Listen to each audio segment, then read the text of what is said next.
Okay, now let's start the broadcast. Mrs. telling me that the last time finished on chapter 2, so we going to chapter 3. I'm looking for my book. Looking for the book. Let me close this. Let me close that. Okay, should be ready now. Okay.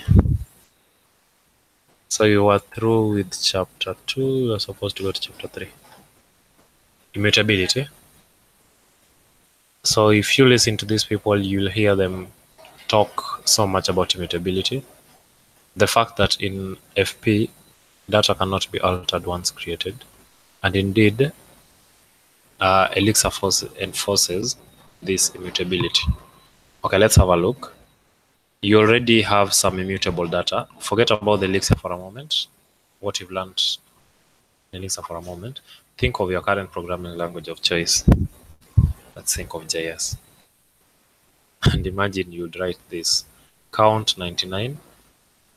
Do something with count, then print count. So we can have that.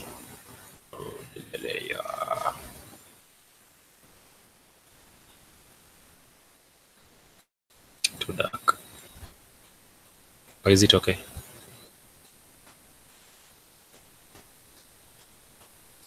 So we have count 99. Do something with count. Let me just change the theme. Something visible. Yep. I'll use get. Okay. So you can do something to that count. Something box highlighting. Not helping, but it's okay. So we declare this count to be this. Do something to that count, then print count. What do you expect at this point? What will be the value of count?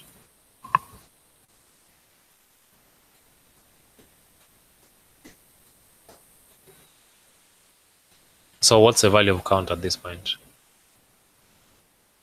99. Then if you print count after doing something to count, what will be its value?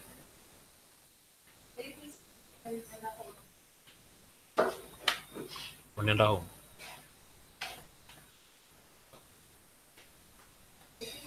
Hebu endelea.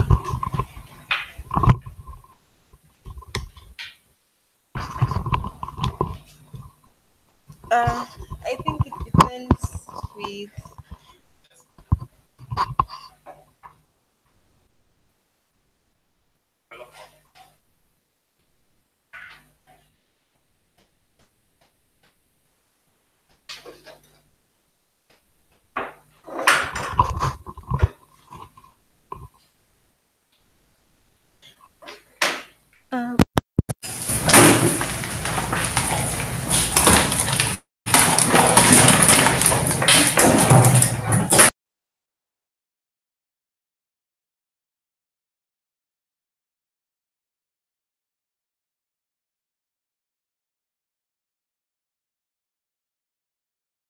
Can you hear me? Can you hear me now? Yeah.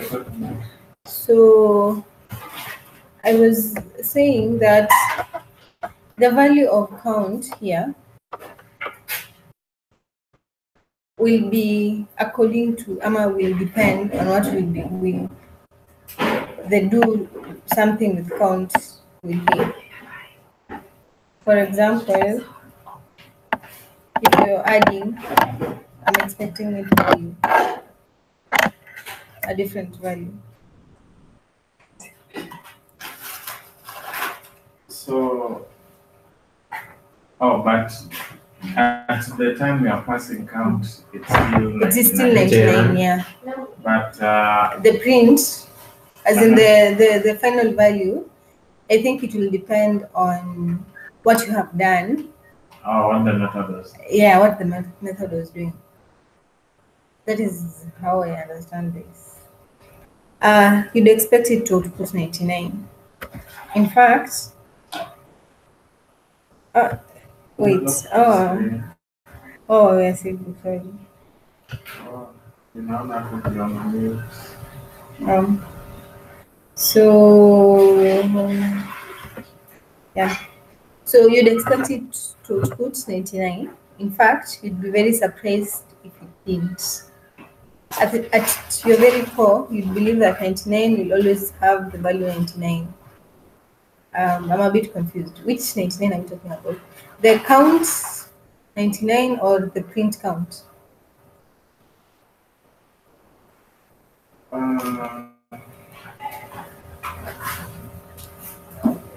They're talking of, you'd expect the output as in the output I can of, say oh, still, still you can't hear me? yes, I can say unless it's me, but I can't. You can you hear me? Can you hear me? Yeah, I love that. Okay, oh. Okay, how about now? Yeah. You can hear me now? So I think they're talking of the print count. That is the issue that output the value of count, yeah? Yeah. So we believe that the output will always be count 99 because probably it is printing what we are storing. Or are we assuming that to do something with Is it's like at any point maybe do something that is not mutative. oh so If it is not mutative means that initial count will always be 99. 99. Meaning print count, that count is another variable. Another copy, another mutated copy of variable count, right? Assuming do something with count is a method that adds one. Meaning our print the count that will be printed will be 100, right? So I'm assuming when we say that the value of 99 will always be 99, we're talking about the first count. Yeah, that's one that like we define it's like Retrieving it. Okay, so that means that if you wanted to find the new value of the value of the new count, we'll have to save it in another variable. Yeah. Now I am getting it. Yeah. So imagine programming in a world. Imagine programming in a world where you could not rely on that, where some other code could possibly run in parallel with your own, where some other code possibly running in parallel with your own would change the value of 9. In that world, the call to do something with might kick off code that runs in the background, passing it to the value 99 as an argument. And that could change the contents of the parameter it receives. Suddenly, 99 could be 100. You'd be greatly upset, and that's worse. You'd never really be able to guarantee your code produced the correct results. So, still thinking about your current language, consider this. Array that has 3 elements, 1, 2, 3, and then we pass this array to a method as arguments, and then we print that array. Again, you'd hope that the print call would output 1, 2, 3. But in most languages, do something with your method will receive the array as a reference. Okay, I don't know if this is the same as in Ruby, but in Python, when you say A equals to list B, what that means is list B is stored in the memory, and then this variable is assigned to the ID to its ID. It is not like, it's not like A contains the list. A contains the reference to that list. I don't know if that's what happens in Ruby.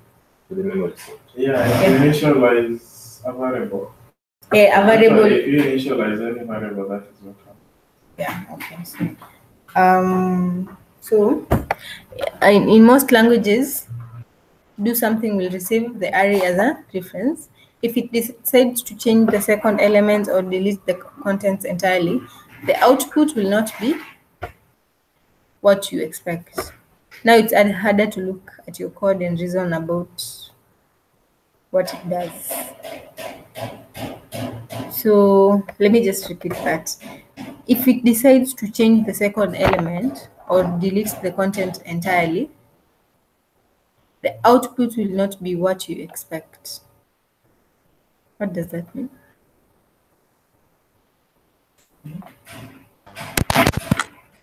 Actually, if it decides to change, as in, It might be something it was doing.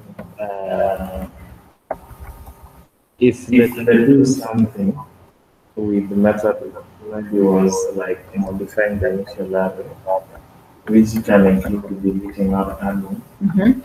Then, in our expectation, we are printing array which will be 1, 2, 3. Then they're saying in this case, if maybe you do something which was mutating the initial array, then you'll find like it will be an input, like not the one that you expect. Though if you look at it, if somebody looks at it, the first one you're expecting will be 1. But if the method was the extension, then get a different. That's what.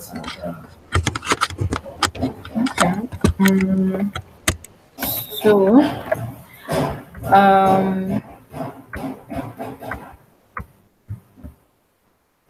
so take this a step further. Run multiple threads, all with access to the array. Who knows what the state of the array will be if they are all starting to change it? All this is because most component data structures in most programming languages are mutable. You can change all or part of their content. And if piece of your code do this in parallel, you are in a world of hurt. So by coincidence, Jessica Kerr tweeted the following on the day I updated this section. Goto was evil because we asked, how did I get to this point of execution? Mutability leaves us with, how do I get to this state? Okay. The only thing you understand of Koyotu go to, I think, in language. Go to any language was evil because we asked, how did we get to this point of execution? And mutability leaves us with, how did I get to this state? Maybe it's a bit. Maybe it's a bit. I'm not sure. No, go to is a language. Let's continue. Immutability data is, immutable data is non-data. So Elixir sidesteps this problem. In Elixir, all values are immutable. The most complex nested list, the database record, these things that behave like the simplest integer. Their values are immutable. In Elixir, once a variable references a list such as 1, 2, 3, you know it will always reference to those same values until you rebind the value. And this makes concurrency a lot less frightening. Concurrency, doing many processes simultaneously. Doing 2 processes at the same time. Is it 2 or more? So for example, I can have one list, but I want to do sum, and I want to do average, and I want to do I want to zip it with another one. All those processes, I could run them concurrently. And in Elixir, that is how can I say it? Hiyo ni possible because we're not changing the data. So we are guaranteed. We're not changing the list, the previous list, the original list. What if you need to add 100 to each element in 1, 2, 3? Elixir does it by producing a copy of the original containing the new values. The original remains unchanged and the operation will not affect any other code holding a reference to that original. This fits in nicely with the idea that programming is about transforming data. When you update 1, 2, 3, we don't hack it in place. Instead, we transform it into something new. So when the when we look, we have a counter, and we always increase the counter. I can't hear you, Crafty. When we look in other programming languages, we always have a counter. Yeah. In cases where we don't know, when we want to specify the number of times you're looking. So in this counter, when we update the counter in Elixir, it won't be updated. It will create a copy of the counter holding the new value, but the counter will remain the same numbers initialized. No. I think the processes that we do in other languages, it still remains the same. The only difference is, let's say in Python, you would use the same list that is in the memory. Meaning, if I added 100 to every list, to every element in the list, now I would get 101, 102, 103. That would be my new list. But in Elixir, we create a copy of that original list. And then we work with this newly created list. You do to it everything that you would do in any other language. But there's an original list. Let me show you an example. Yeah. My share screen. Like software in Python. Yeah, in Python. You can lock to my screen. Yeah. To understand it. So, See, I'm not sure.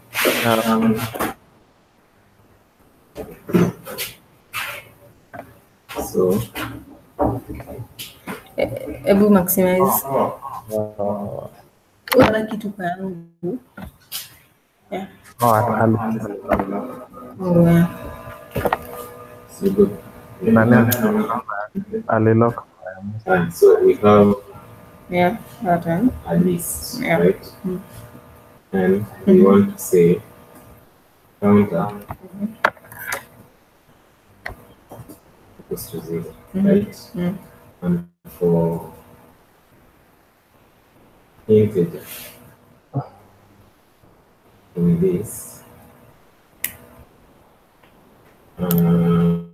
maybe Add some integer plus. plus maybe 20, and after that we make our counter.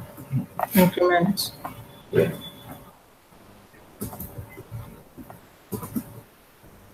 We do that. Yeah. So for every integer in list, Then can you hear me? you return counter. Yeah. Yes. Okay. So for every integer in list, No, I can't hear in you. list we I add can't hear you. 20, right? I And can't then- hear you.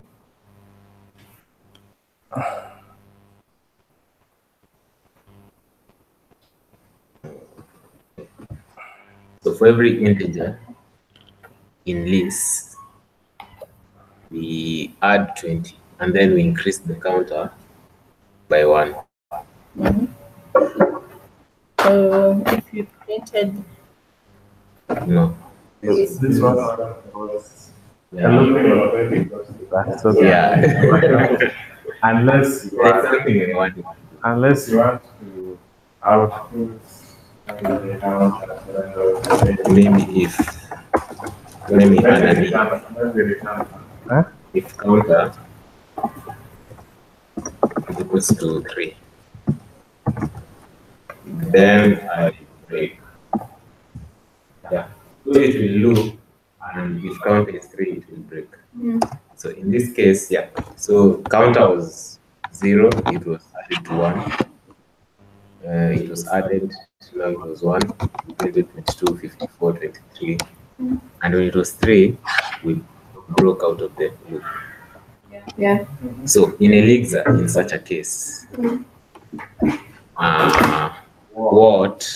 Before we ask a question, Yeah. can you print out please? Just to confirm something. Print list. Yeah, it's the same one. So in such a case, if we the question about printing list, if we were appending the result to another variable, we would have an listed value. So in this case, in Elixir, when you do counter plus 1, it won't change it. No, it will. It will. Yeah, because counting is the index, right? But variables are immutable. Yes, but no, the list is immutable. Counter is a variable in this Yeah, case. but it is the looping variable. It is Elixir. Does Elixir identify looping variables and non-looping variables? Let's say maybe Elixir and how it does it. Yeah. It has because if you do it like that, because normally how this will work is in case in a normal programming language, let's get some counter to 1. So by the time it's going to yeah, it can be that. Though I think initially I will do it. So I have a question.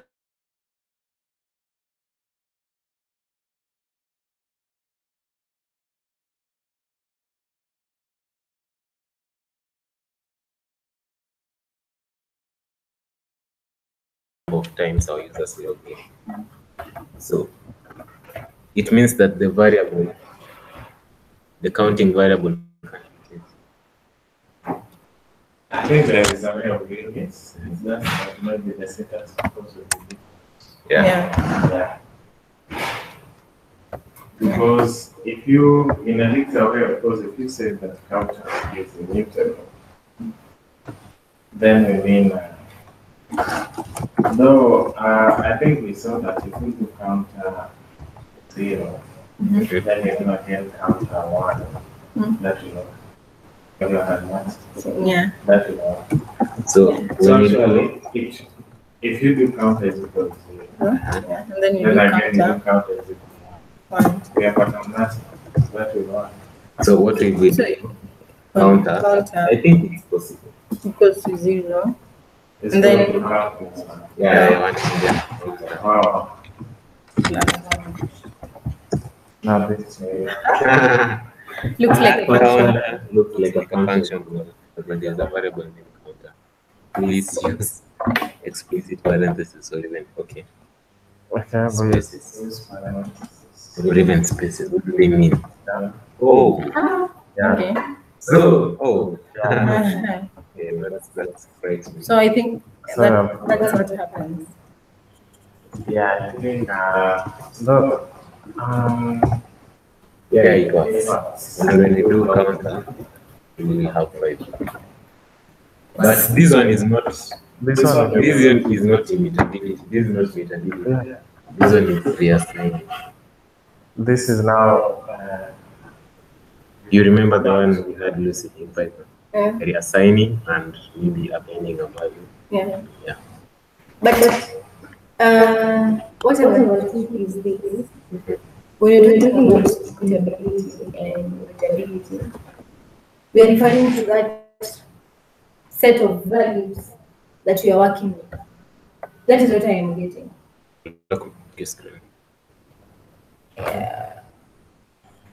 That is what I'm getting. Like, here, our concern would be this list. Me, that is what I'm getting.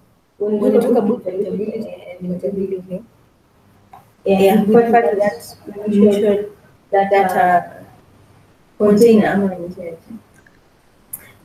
the initial things that you're supposed to be working on, the data that you're supposed to be working on, whatever other variable you introduce later. I don't know, I don't want to say it doesn't matter, but Is the Elixir an interpreted language? interpreted. Yeah. I think so. Yeah, because you can use the terminals. So it goes line by line. Yeah. Yeah. Yeah. So for me, immutability simply means that. So you're saying immutability in Elixir applies to container values only? Not container. I want to say the data that you're working with. The data that, for example, if it's a list of numbers or what, that data that is supposed to transform. Hiyo ndio ina matter. Hiyo ndio iko immutable. For example, if you want to look through a list, we have our initial list. That list is immutable.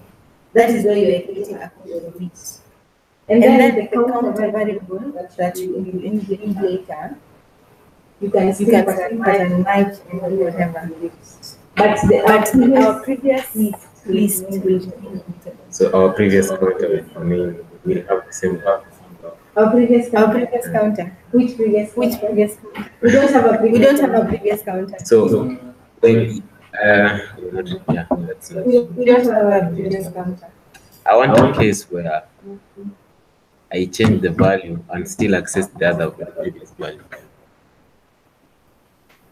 Like for example, a list where I can change it by adding 100 to each element and still access the previous list.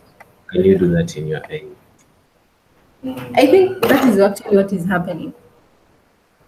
Because you're creating a new copy of the list.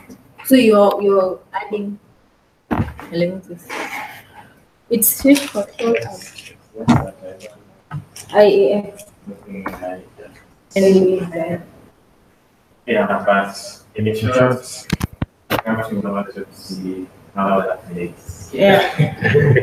And we get there. Yeah, I would suggest we just continue there. So, that is what it means that immutable data is non-data. As in, once you set list 1 to be element 1, that is what it is. And you know it. So, performance implication of immutability. It would be easy to assume that this approach of programming is inefficient. After all, you have to create a new copy of data whenever you update it. And that's going to be valuable. So variables of all value for them to be collected. Let's look at this example. So, copy data.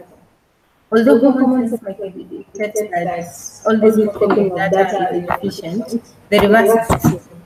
Because the Elixir knows that existing data is immutable, it can reuse it in part or as a whole when building new structures. So consider the following code. It uses a new operator called tail, which builds a new list with head as its first element and tail as the rest. We'll spend a whole chapter on this and talk about this introduction. For now, just trust. So we have this list 1, that contains element 3, 2, and 1. And then we want to add 4 on it. So we just add the tail, sorry, the head, 4, and then we added to the tail. Sorry, we create a new list with a head and a tail. On the head, we put the 4, and then on the tail, we just append the previous list 1 because it's immutable. And Elixir knows that. For example, let me illustrate that using Python.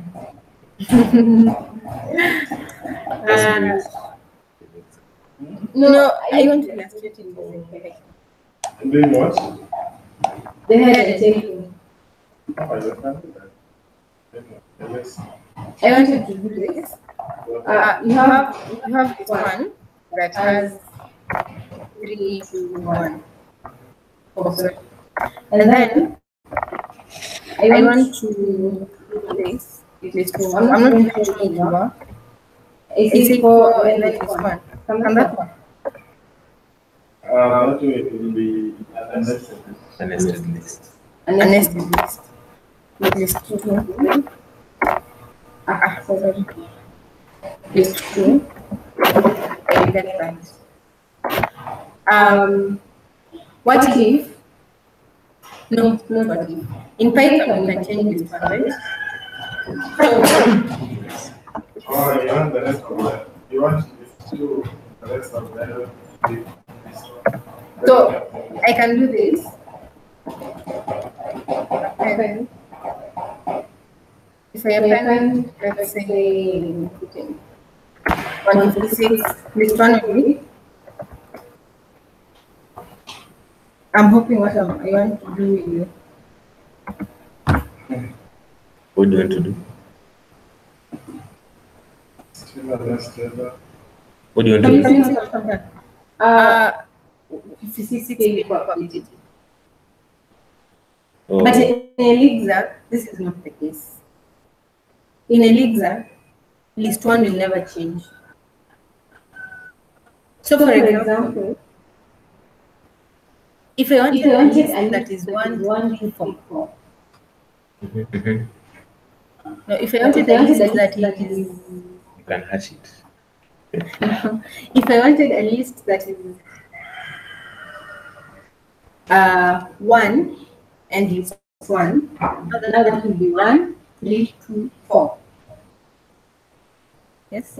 In Python, that is not reliable because when you update list 1, here our new list will be updated.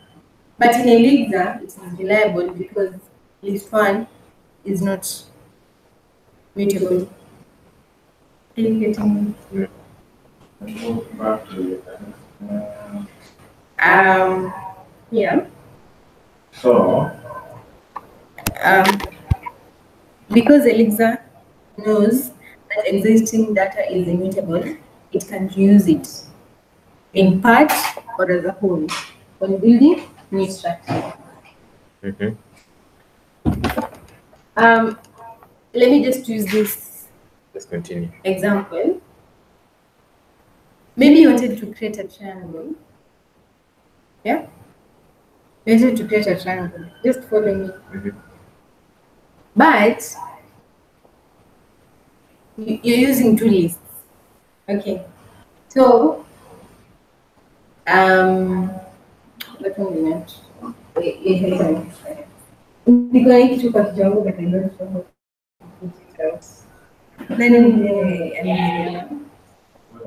What did you want to say? Let's see. No. It makes sense of it. Anyone else? okay, see, basically, We cannot but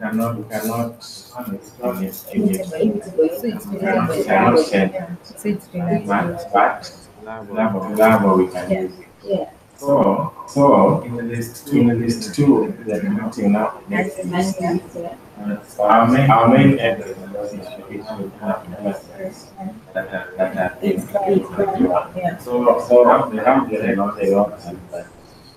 the head is like, this is 4, that's like Yeah. And then Then now we are checking it for the tail. yeah. Check the elements that will be struck. Yeah. And from that, now you can create a new list. Yeah. But it's not that you can define list. List one, yes. So at that point, we have two different lists, the list one and list two. Yes. But like the main thing to check out of here is the fact that list one will always be 3, 2, 1. That is, hiyo ndio kitu inaifanya ikuwe reliable. Yeah.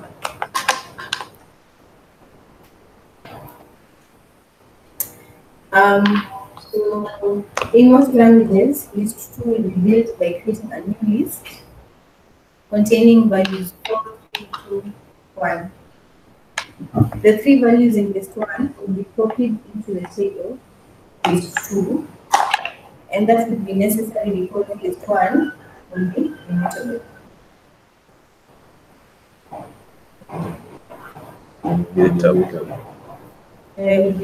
Will be mutable. Sorry. Oh, so here, when I closed it.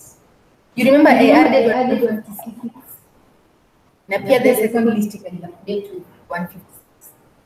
But if you didn't want that 156, to copy the value of list 1, the previous one, and then to me here. Yeah. In case if we wanted to just if you are creating a new list without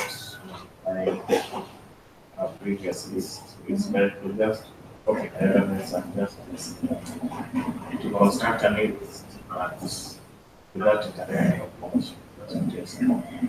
Yes, we want to use the list 1 as it is because list 1 is immutable in other languages.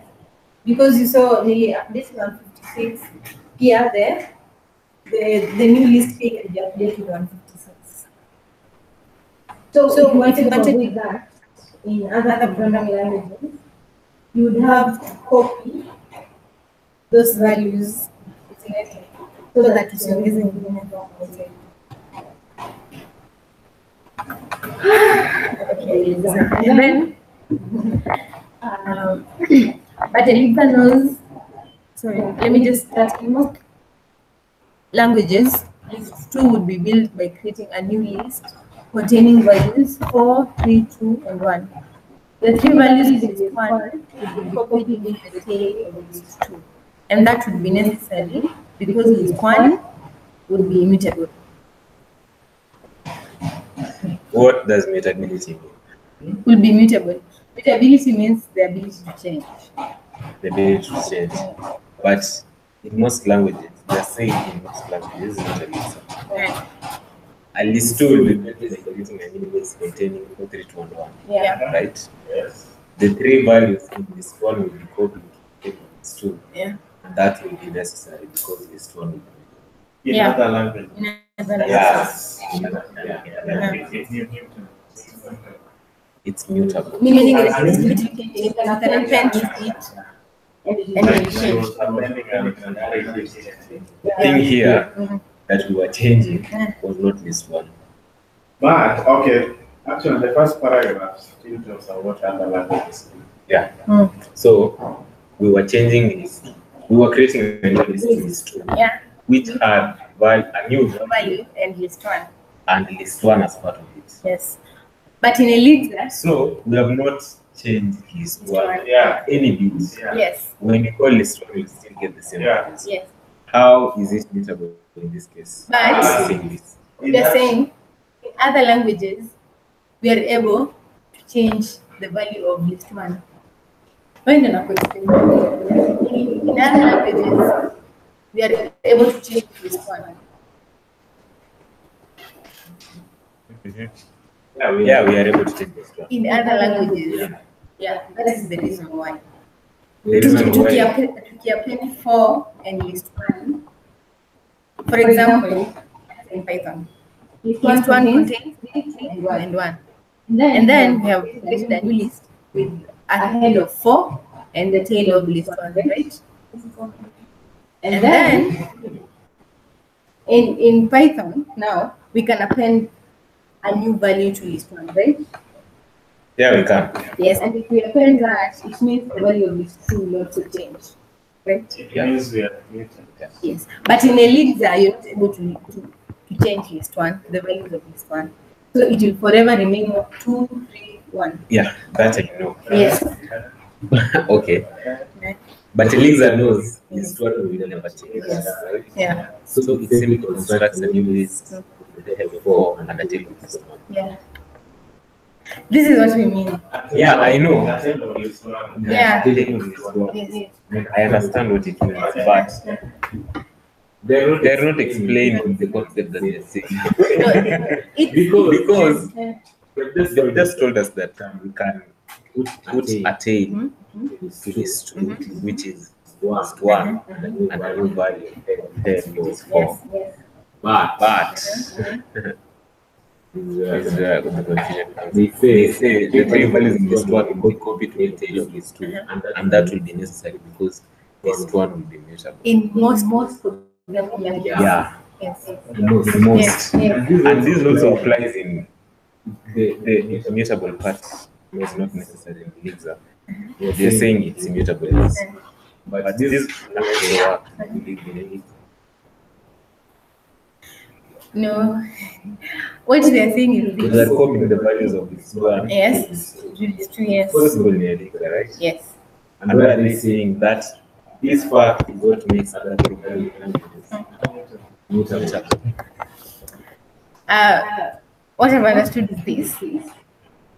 We want a list that has 4, 3, 2, and 1, right? That is what we want. In Elixir, list 1 is immutable, right? In Python, it is mutable, right? Because we can append another value. So we want 4, 3, 2, 1. Maybe that is our password. That is something that we use. But it's not something we change. So in Elixir, our test will always pass because list 1 never change. It will always be 3, 2, 1. But in Python we can append, right? So it will be 3, 2, 1. Let's say 15. So our new list 2 will be 4, 3, 2, 1, 15. Meaning our test 15. When we append to list 1. Yeah. Yeah, that I know. Let's continue. I've understood everything you're saying, but this statement makes no sense to me. In most languages, list 2 will be built by creating a new list containing 4, 3, 2, and 1. Yeah. The 3 values in list 1 would be copied to the tail of list 2, which also applies in Elixir, yes. And that will be necessary because list 1 will be mutable. Yeah. That will be necessary because list 1 will be mutable. Yeah.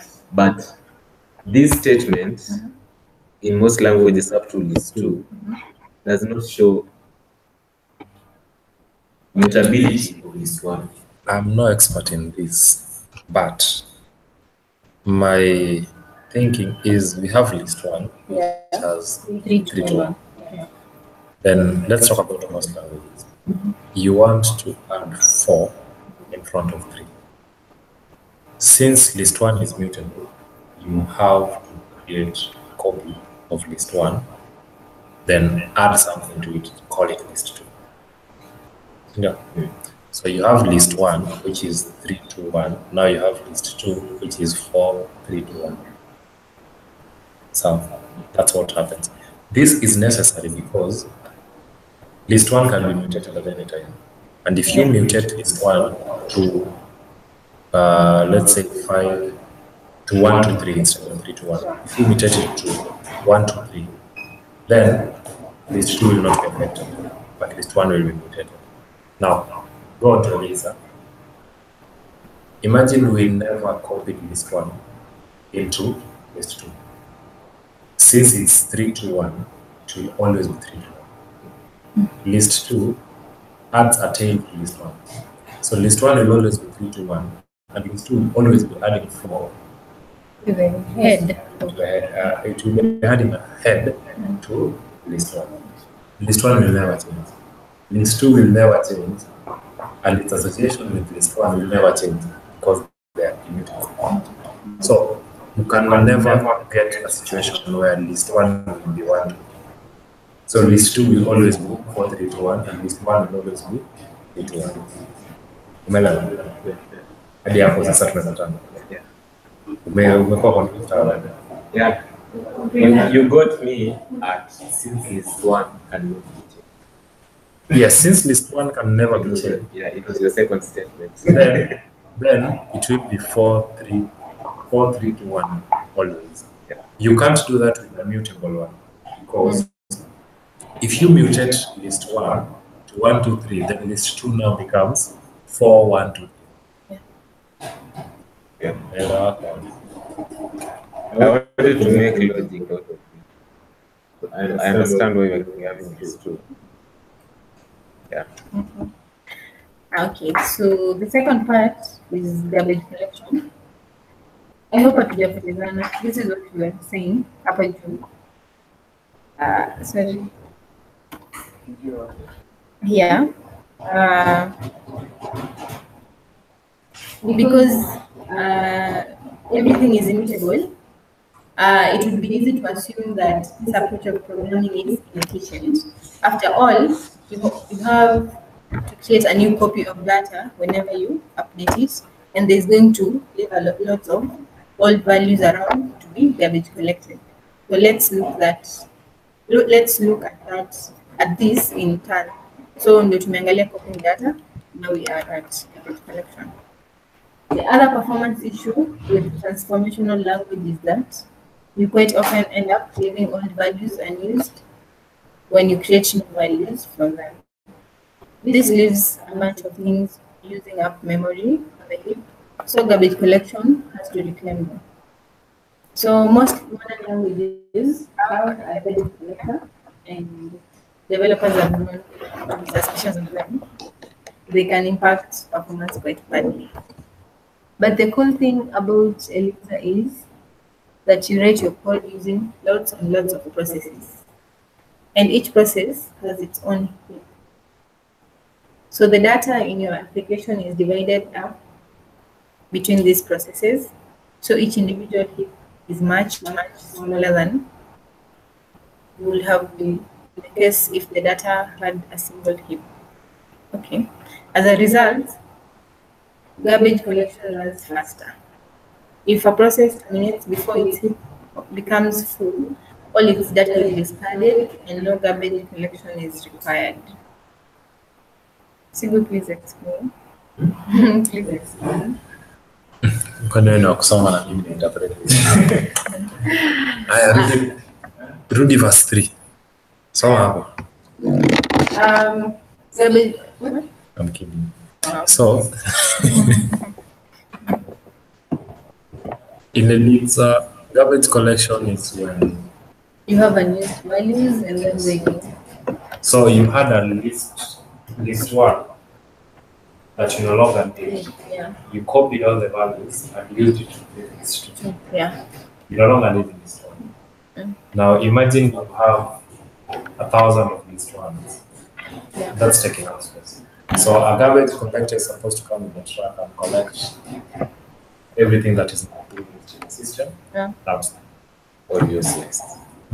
All useless things. Yes, it should be taken away. If it's not tied to anything, no one is waiting for it. So, in most languages, the program runs as a whole.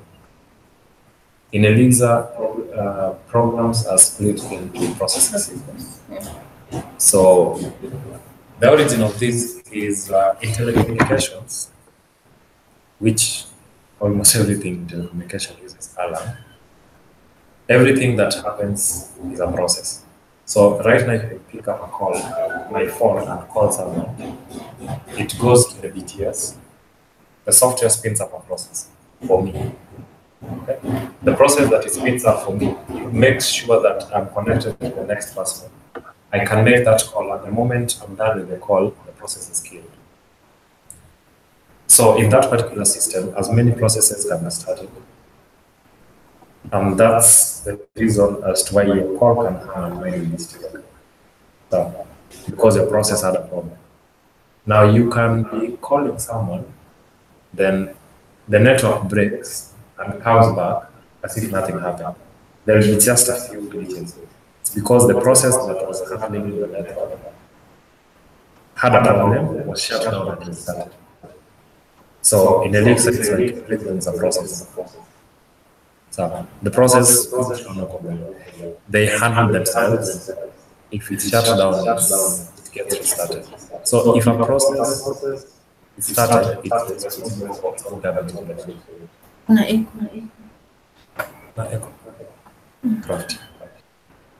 It's responsible for its own garbage collection. And just in case you finished up your phone call without without having so much in the garbage collection, then your process will die with all the data that was associated with it. Okay, so can you use the above example? Which example? List 1, list 2. List 1, list 2. This one. Yeah. When you no longer need list 1 and list 2, or if the process that started and was using list 1 and list 2 is no longer active, it dies with everything else. Okay. While other processes can be going on. So a process is something like assigning pattern matching list 1 with 3, 2, and 1. That is not a process. No, that's not a process. Function that requires me is true. And the function in the function we have the local variables list 1 and list 2, and the function that not require list 1 will be the after the process dies, after the function dies, the whole function goes with. No, I'm not asking about the I was garbage saying the collection. process. I'm just an example of the process. An example of a process can be reading a file.